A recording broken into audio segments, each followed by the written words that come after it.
Bismillahirrahmanirrahim. Welcome back to my channel. You are at Biochemist Corner. So today we will talk about the amino acids, the building blocks of life. But before we begin, are you new here? Join the community, subscribe, ring that bell, and get ready for fresh content alerts. Let's begin our exploration of amino acids.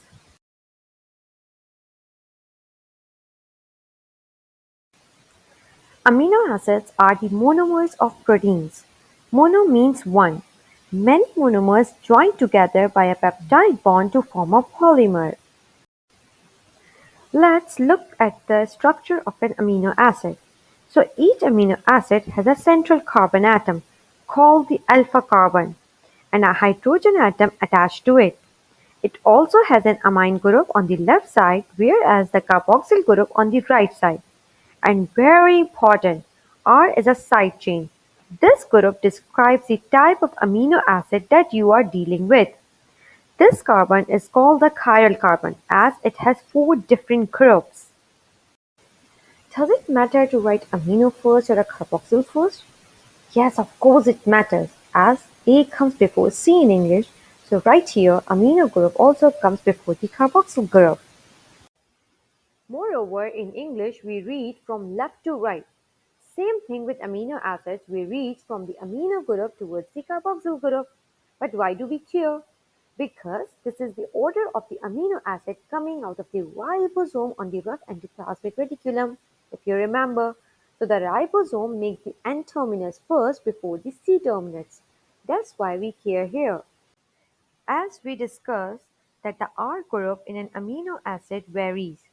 So, if the R group is just a hydrogen atom, we call this amino acid glycine. If it's a methyl group, we call this alanine. There are about 20 of them and they have a wide variety of R groups that can be put into different categories. Some of them will be hydrophobic, like leucine. These are the ones with R groups that are alkyl substituents. Some of them have R groups that are aromatic, like phenylalanine. Some have R groups that are basic, like lysine.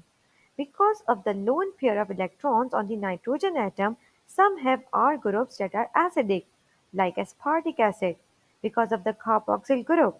Some have R groups that can act as nucleophiles, like serine, because of the hydroxyl group.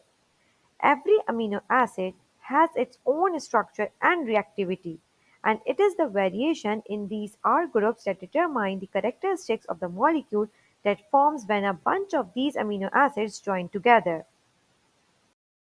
Some of the amino acids human can't make on their own, so we have to eat them in our diet.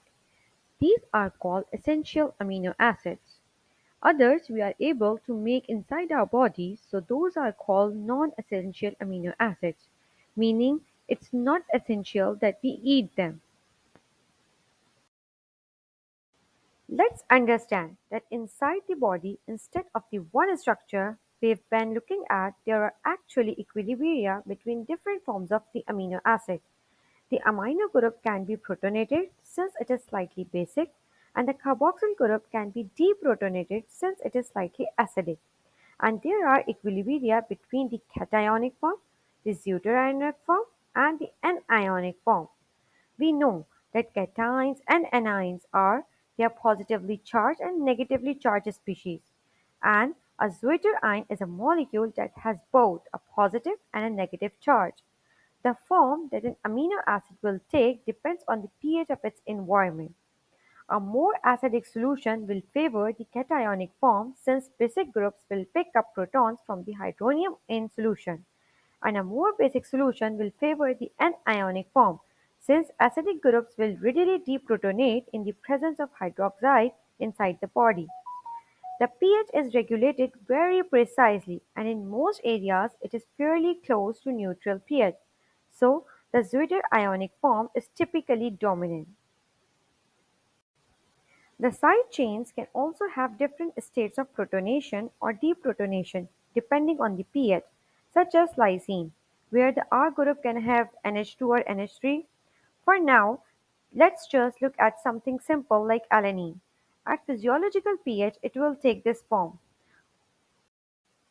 Thank you for watching. For more episodes, stay tuned.